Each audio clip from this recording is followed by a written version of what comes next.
how do I know if I should invest in a project or if I should kill a project? Like how risky is that still? Those are things that are technical that you can easily make the playbook for.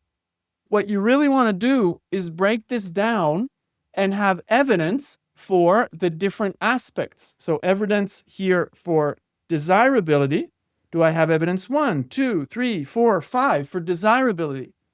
Then we go to feasibility. Do I have evidence level 1, 2, 3, 4, 5? And same for viability. So it's almost that we create a scorecard for each idea. Now, to make it concrete, when a team presents, and I talked to you about the Honeywell Growth Symposium, each team is not just going to present the idea, they're going to present their scorecard of evidence. And it's the scorecard of evidence that's going to give the leadership confidence. So the idea per se, you can't judge if it's good or bad. You can only judge, do we have evidence that shows it's an idea that is worth investing in? And you do this gradually. So at the beginning, you might have a 0 everywhere. Before we start, I want to thank our sponsor, Kyndryl, who runs and reimagines the technology systems that drive advantage for the world's leading businesses. With a unique blend of AI-powered consulting built on unmatched managed service capability, Kyndryl helps leaders harness the power of technology for smarter decisions, faster innovation, and a lasting competitive edge. Don't forget, sign up for the Kyndryl Institute, where you'll find so many of the guests we've had on the Innovation Show writing bespoke pieces for the Kyndryl Institute. And by signing up and sending me a screenshot, you can be in with a chance to win a copy of the books on the show. You can find out more at Kyndryl, KYNDRYL.com. There's a nursing home and rehabilitation centre in Rhode Island called Steer House. And back in 2005, the staff adopted 6 cats. One of them was Oscar. And Oscar was not the friendly kind. He kept to himself and he hissed at you if you annoyed him. Then the staff noticed something. Oscar would pick a patient, jump up on the bed, stamp out a place beside them and curl up, and within a few hours, that patient would die. What I found most interesting is that he could tell the difference between a bad turn and the end. One family described their mother having several false alarms, and each time Oscar came in, had a look, and left again. On the last day, he paced outside the room for hours. When nobody let him in, he went into the room next door and scratched at the adjoining wall until somebody understood what he wanted. There's a science behind it. It's called necromones, biochemicals released by dying cells akin to pheromones. And what the staff did with this information is what's most interesting. They didn't argue with the cat. They rang the family so people had a chance to say goodbye. Last week, Antonio Nieto Rodriguez talked to us about killing projects. Today we're joined by the man who decides which projects get the money, and you'll notice he doesn't much like the word killing. He's the creator of the Business Model Canvas, author of the Invincible Company, Testing Business Ideas, Value Proposition Design, and CEO of Strategyzer, where he has moved the business from books to playbooks, which is something a lot of you have been asking for on the Innovation Show. He's a great friend of mine. He's a great friend of the show. Alexander Osterwalder, welcome back, sir. Thanks for having me. Great to be back. Always a pleasure, man. Your shows always are like rocket fuel for the Innovation Show. So it's always a pleasure to have you, man. Firstly, before we get stuck into how to kill projects, and you are the Oscar, give you the Oscars of killing projects, what have you been up to? I know the business has shifted a little bit. You've been traveling all over the world giving keynotes, but more so giving workshops and teaching companies how to actually do this work. I'm passionate about getting people to work differently, the right way to make projects work. Because everybody's frustrated, in particular around growth projects, right? But it goes much further, new value propositions, strategy, etc. So one of the things that, I was asking myself is why? Why can't we make these things work? Because you have all these brilliant people. Organizations are complex, but we know the tools now, we know the techniques, we know the processes. So what are we doing wrong? And what I started to realize is that, we used to do e-learning, we used to do workshops, we used to do training, we do coaching, consulting, all of it, but somehow it never really took the right way. So what we started to do is put that all together in what we call playbooks. So instead of trying to teach content, do consulting, which can get very expensive, we said, well, what if we took everything we know, that works, and we move from books to playbooks? The whole idea of books is around content and coaching and consulting. Playbooks is you have an objective. What's the playbook to get there? Well, great value proposition. How do I do that? Oh, I want a great value proposition with AI. Well, how do I do that? So it's just a step-by-step approach. So we can't figure it out. A really good way of getting teams to work differently to get to results faster with all of the tools and methods that are out there, right? There are a lot of great thinkers with a lot of great content. So why aren't organizations able to adopt them? So it's not just about Strategyzer tools and content. It's really like, let's turn all of this stuff into playbooks that companies will actually adopt so that we work in a better way. So that's been my passion over the last, 2 years or so.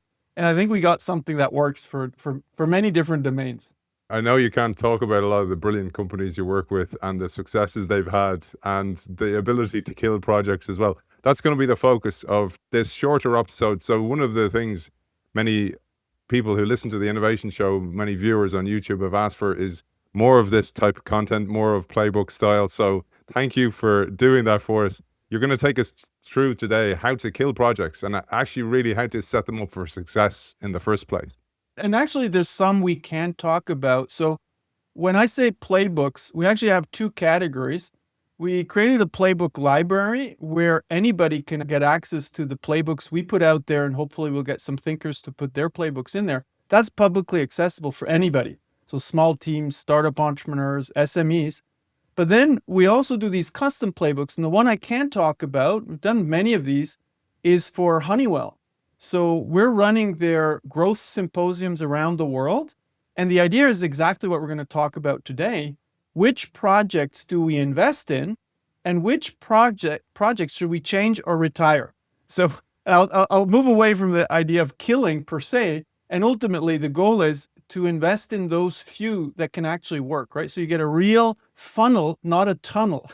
So with the growth symposium, I'm just back from Shanghai 2 weeks ago. We do that in Shanghai, we do it in India, we do it in Europe, and we do it in the US. And the senior leadership team is always there to invest in the projects. So the teams get to show these projects in a very specific way. And I'll walk you a little bit through that. So I'm happy to reveal those secrets because they should be accessible to everybody, right? I'll link to all those resources that are available on the Strategyzer website as well. But Alex is going to bring us through a few slides. For those just listening to us, this is probably going to be more difficult to grasp than a usual episode. But Alex said he'd do his best to describe this for you and let you know what's on the screen. Over to you, my man. I'll use words to describe the visuals. So it's easier when you see the visuals, but let's also make the slides accessible, right? Because my goal is really to get this stuff to spread. So, a couple of years ago, we worked with a consortium of businesses. There was Bosch, there was Cargill, there was Nestle. We came together to ask, how can we actually score growth projects to know which ones to invest in?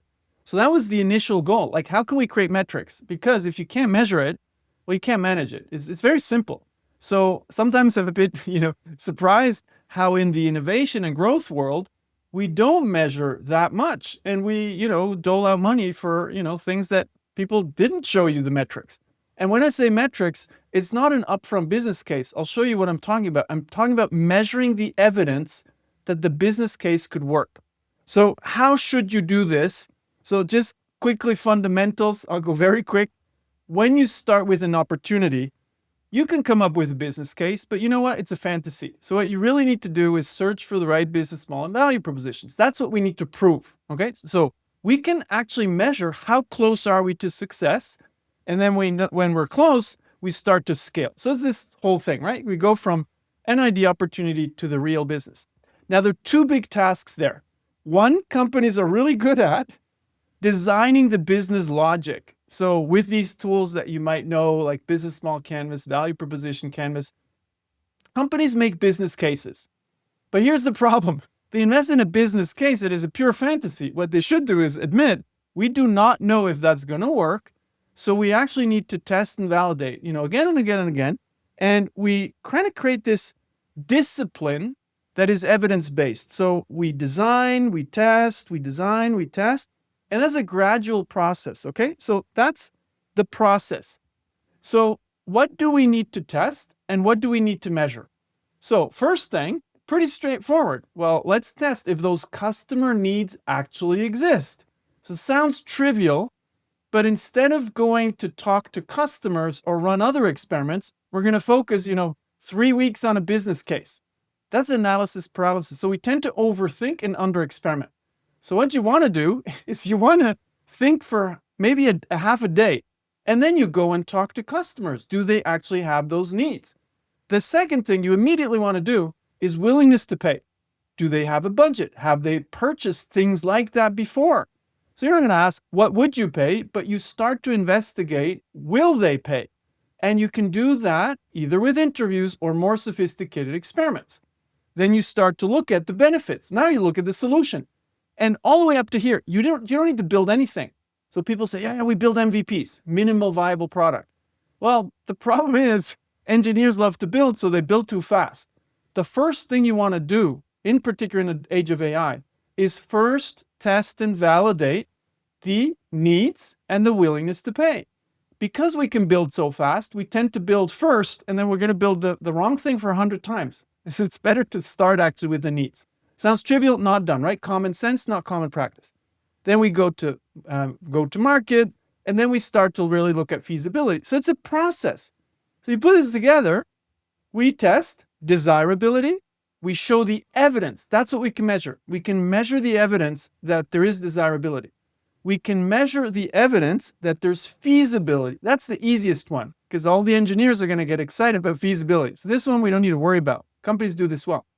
But then viability. We need to measure the evidence that customers will pay. And sometimes companies tell me, yeah, Alex, we actually measure viability. What do? We do spreadsheets.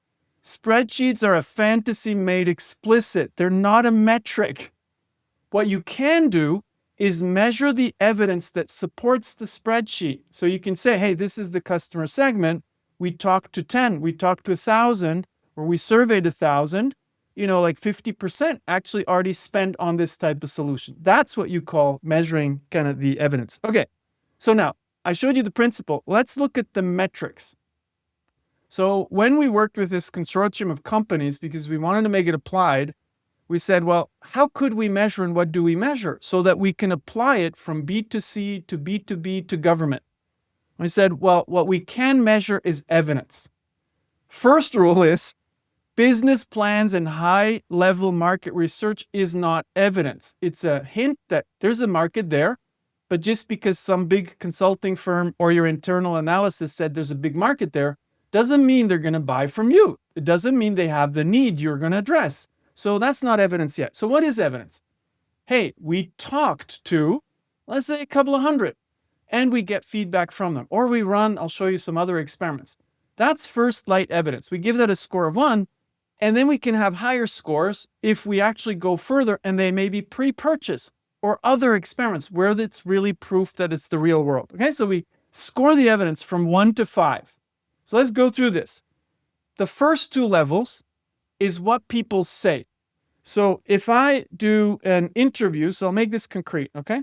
So if I go and talk to people, but I don't really have the solution yet, I just do an interview, it's great. It's a good start. It's low level. It's level 1. People, in B2B, they call this voice of customer. You have market research firms. That's great. That's level 1. But what you then want to do is, what if you showed them a data sheet, a storyboard that made the solution concrete? Now they react to a real thing. That's already level 2, but it's still just what they say.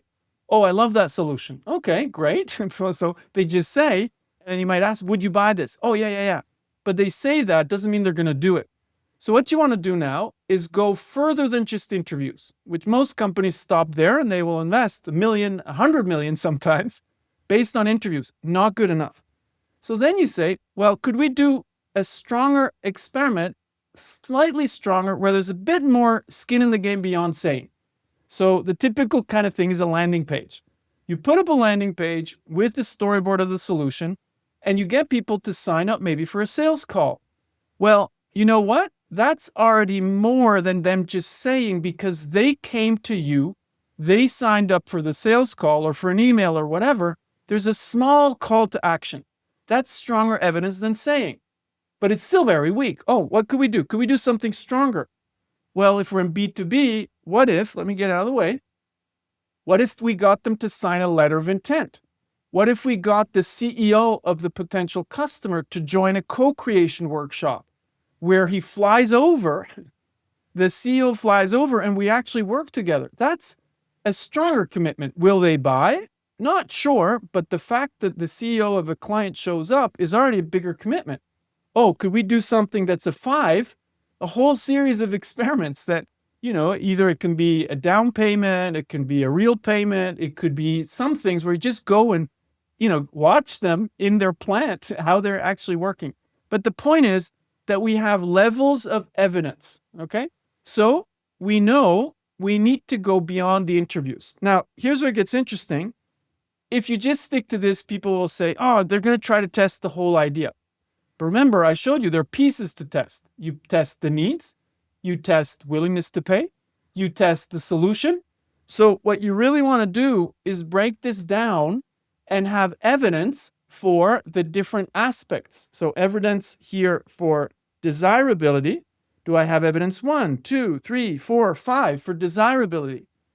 Then we go to feasibility. Do I have evidence level 1, 2, 3, 4, 5? And same for viability. So it's almost that we create a scorecard for each idea. Now, to make it concrete, when a team presents, and I talked to you about the Honeywell Growth Symposium, each team is not just going to present the idea, they're going to present their scorecard of evidence.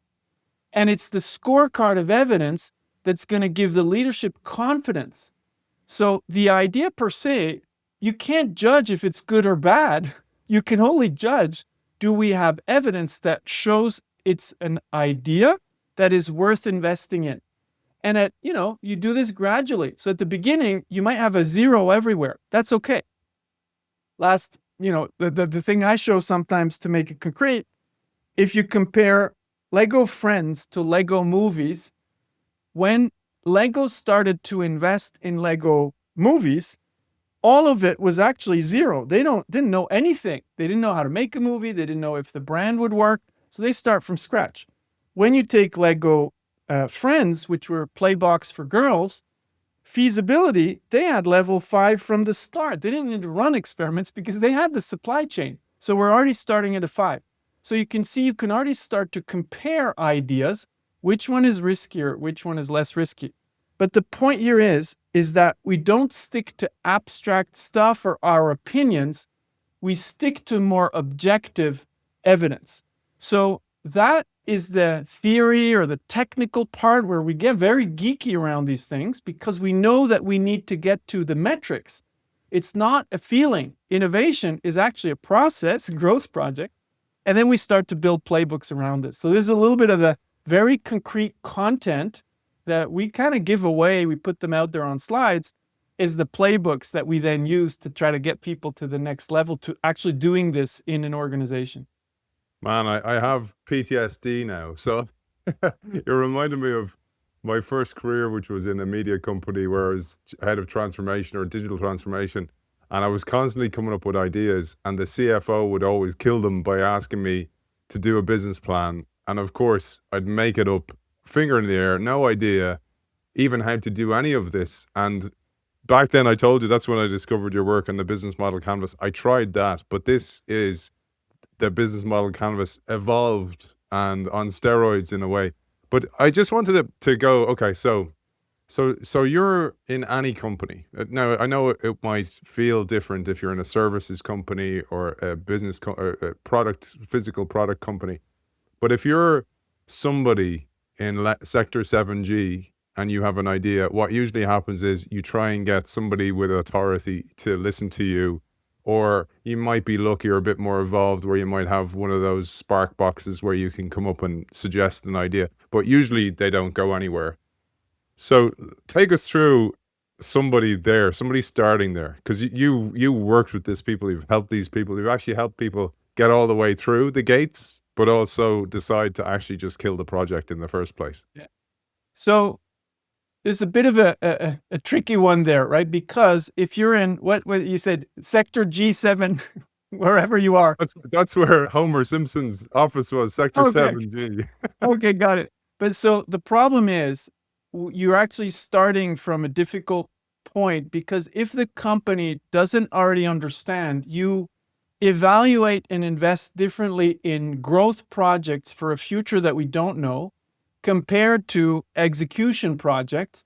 If the leaders don't know, you're already a little bit on a lost kind of track, right? Because they're going to think in the exploit world. So the first tactic I'd say is try to get them to understand that in an explore world, we don't know if it's going to work. We have to be honest. We do not know.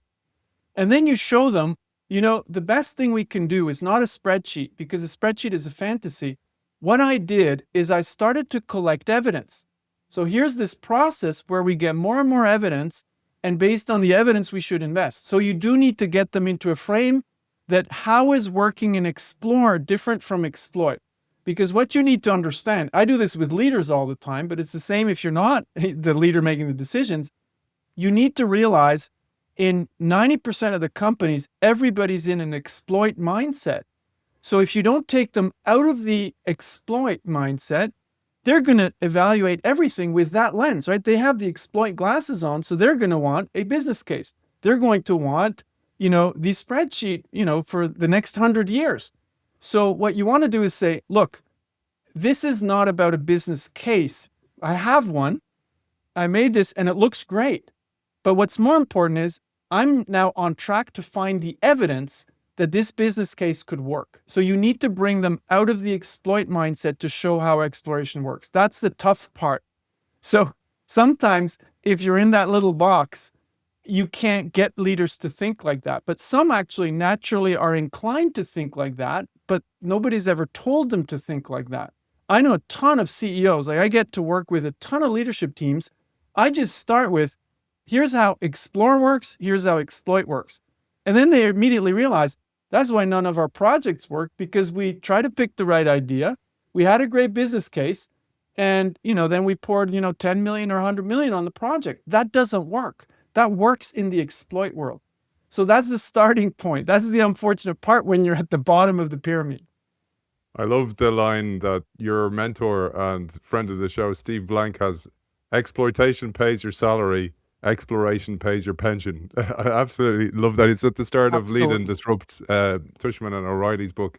But that is a huge thing. The last thing before we go on to evolve the idea a little bit further is the lessons there. So you talked about earlier on the move from books to playbooks. One of the biggest and saddest things, I think, particularly in the age of AI, is that we didn't read enough anyway. We didn't evolve our lenses anyway to add new lenses when the world changes. So we're stuck with the lenses we have. The business schools are teaching models. Now, it's getting better. I know, for example, your work, for example, is taught in Trinity College, business school where I am, extensively.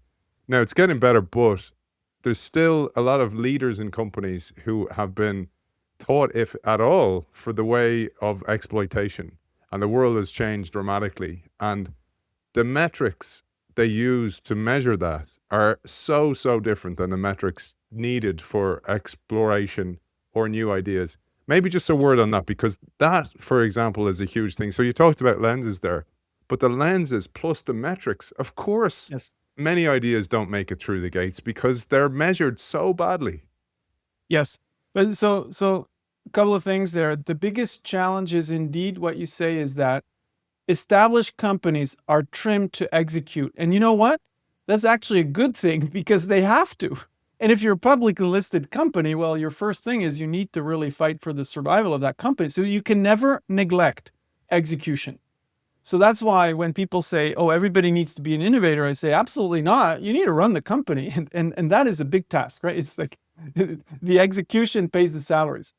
So what we need to have now is an education for leaders that shows them they need a dual mindset. They need to actually think explore and exploit.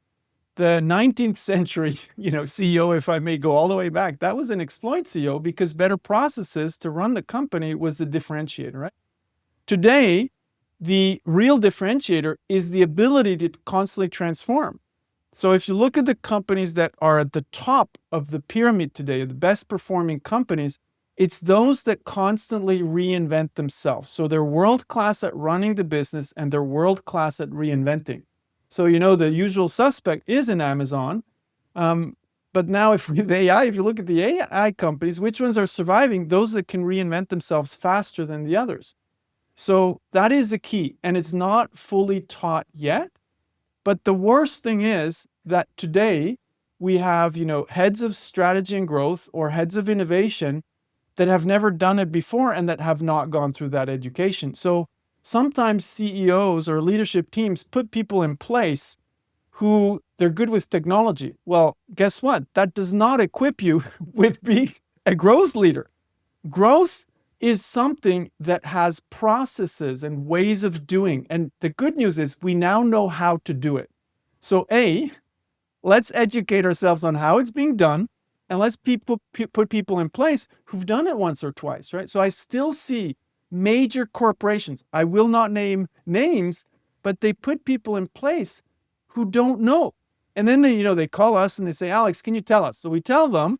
And then instead of, working with us so we can help them, they go and do it themselves. And then they realize, oh, shoot, didn't work. And then they come back to us because, we've done this 100 times. We're not smarter. We've just done it so many times that we're able to formulate how to do it from the leadership level.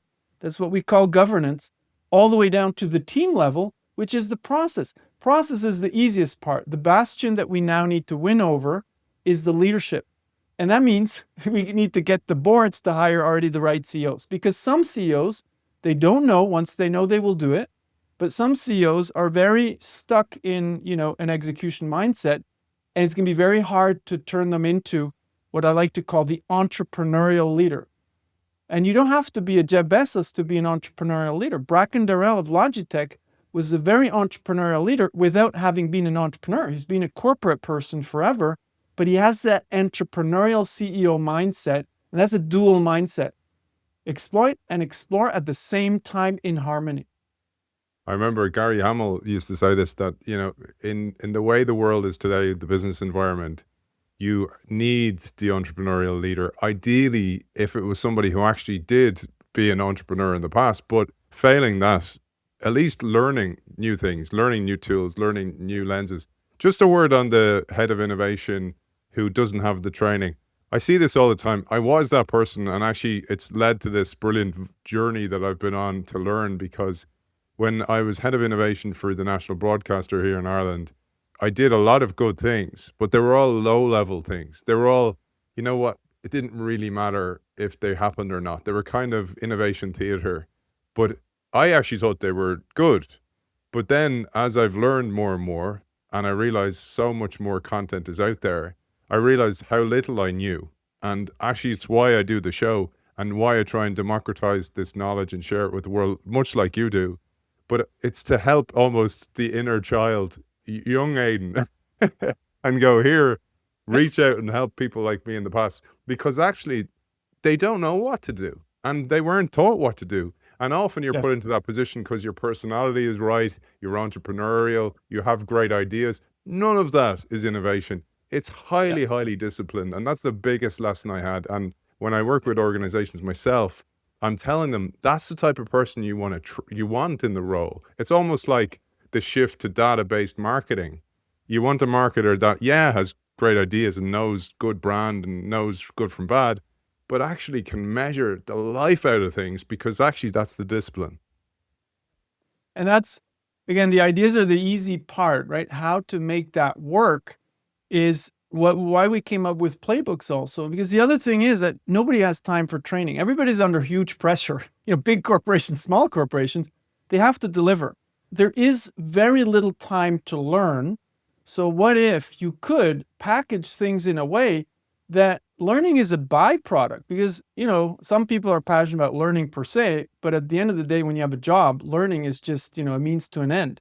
So what if you can get to those skills? That got us really passionate about playbooks. And, one playbook was explicitly on how do I know if I should invest in a project or if I should kill a project. Like how risky is that still? Those are things that are technical that you can easily make the playbook for. Okay, man. Well, we're going to take people out of your misery. Young Aidan, not that young, 20 years ago, Aidan. I'm going to reach back and go, here you go, man. Here's a playbook. So Alex is going to teach you and hopefully help many other heads of innovation that listen to the show. Okay, I'm going to show you a quick playbook. Let me just switch here on my screen, see if I can make it happen.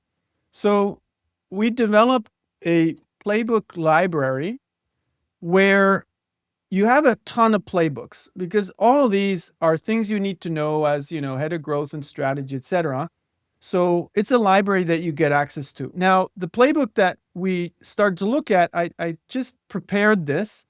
I made a project here for the innovation show, and we just look at a playbook. So playbook is basically a step-by-step approach that tells me a little bit, what to do, just like I did now, but then you immediately do it, right? So say, do, say, do, say, do all the time. So here I have one on how market ready is your project. So that's an assessment I can go through. So first one here is, okay, navigating risk and uncertainty. This is a video that, first you watch and you get a little bit of the stuff I just told you. So you do need to learn a bit, but the point is you don't learn for too long. You immediately go and apply. So what I mean with that is apply. Well, first, what if we had a little theory thing? So in this case, I clicked on the second step, and the second step brings us to an exercise. But then we want to go as fast as possible to our own project. So here, just so we understand, let's take these Amazon projects and put them on a scale from explore to exploit. Is this a new idea? We have no clue if it's going to work. Or is this managing the existing business, right? So pretty straightforward, start to offer Amazon Web Services, launch the Amazon Kindle, open new distribution warehouses. You can already see innovation is everywhere, but this is much closer to exploit. It's going to be much easier to open a new warehouse than to start Amazon Web Services. So guess what? Amazon did not say, hey, give me a business case and I'm going to invest in the business case. They said, okay, the business case could be interesting. Let's try it out. So they started to experiment, right?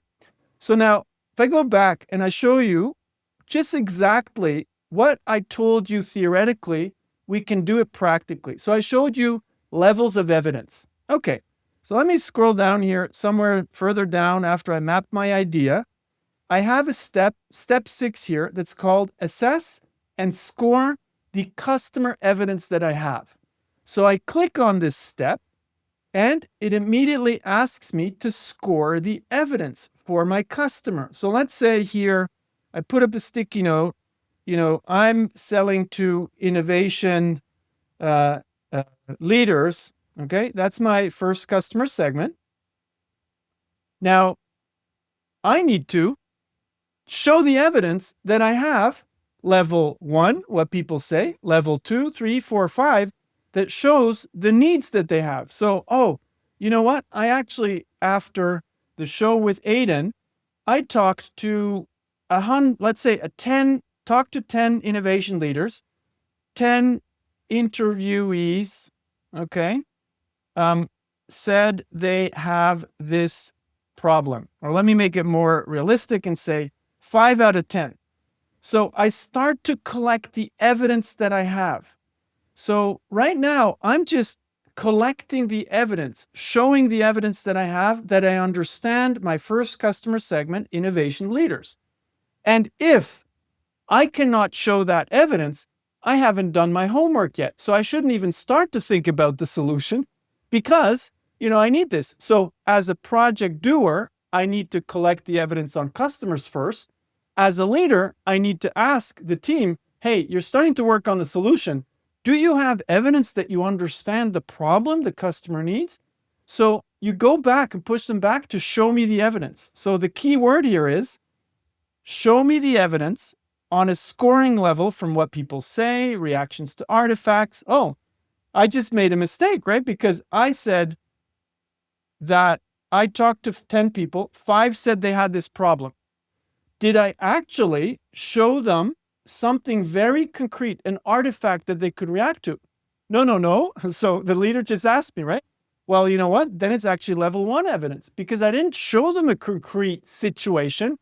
Oh, when you were in this context, did you know in which projects to invest or not?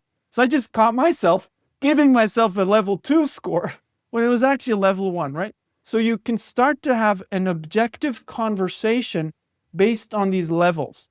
So you move away the conversation around evidence away from, I think this is a great idea, to, well, what's your evidence? And what score does that evidence have?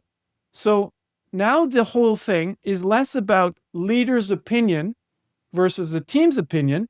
It's the team's evidence for the customer versus does the leader believe you that that evidence is strong enough? And now, of course, you'll always have leaders that will say, well, I don't really care what your evidence is, but then you just have a bad leader, right? The best leaders will start to have an evidence-based conversation. So this was just scoring around the assessment of the evidence for customers. So then you do the same for the solution, you do the same for willingness to pay, but we just walk you through kind of going through collecting that evidence and giving it a score. So we make it ultra practical from a very technical thing away from educating you, from getting you to do it on the spot. Because this is, again, it's not rocket science. We're not doing surgery. We're scoring an idea. So this is what our idea of Playbooks is, getting people to do it, to work on their project, not fictional stuff, on the spot. So at the end, you have a score of where your project is today. So that's just an illustration of a playbook. Absolutely love it, man. I love it. I was thinking about how we had Timo Vuori and Kui Hui on the show talking about Nokia's reinvention and how Nokia moved into the networks business. And what they said essentially was the whole company, firstly, they'd psychological safety where it was okay to call out a bad idea or a good idea. But more than that, they moved towards a data-based approach to things. And I always think of that brilliant line, one of my favorite lines ever, Upton Sinclair. It's difficult to get a man to understand something when their salary depends on them not understanding it. This takes that out of it. I mean, this makes it totally data-based. And the big thing is, I often think about this, you're in a room, ideas are presented, maybe it's a brainstorming session. The leader makes it very, very clear which ideas they prefer. And to go against that and to be the person who goes, sorry, boss, I just think it's a terrible idea. They're going to keep receipts on that and they're going to remember you. And I've seen this happen where in the hallway afterwards getting coffee, the leader's like, yeah, Aidan was very negative in that meeting, wasn't he? Here's the thing that gets really interesting, right? Because those are real aspects that we're dealing with. But, let's take a session like this where one leader might say, well, we have the evidence that customers care. Well, what I say, and it's a bit harder for an internal person, is to say, okay, well, tell me what that evidence is. Well, we just know. Okay, so what I'm going to capture here is Mark said in the meeting on this date that we know. And then it's on the line, right? So just because he said we know. So it's okay. It's okay to proceed without evidence, but it needs to be explicit. Because I'm not dogmatic. If you want to do projects with zero evidence, be my guest. If you have the money to waste, that's okay. And sometimes you need to go fast, so you're going to take a risk, right? But it needs to be explicit. Are we investing based on evidence, or are we investing based on faith, right? So when you get leaders to have to put their name on it, we just know, I believe it's going to work in an evidence-based world. It's going to get very tricky, and they usually backtrack very, very quickly. Fantastic. And I led with the idea of the cat, Alex, Oscar the cat, jumping up on beds.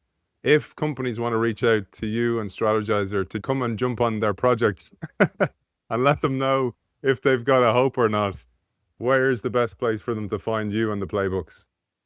Everything's available on the website. Just go to strategyzer.com. You can Google my name also. You'll end up with Strategyzer. We put a lot of stuff out there. So typically we make the theory, the concepts accessible because we want it to spread. For those of, who don't want to kind of figure out on their own how to apply it, they just go and have a look at the playbooks or get to talk to us. So we're really we're passionate about getting people to work the right way.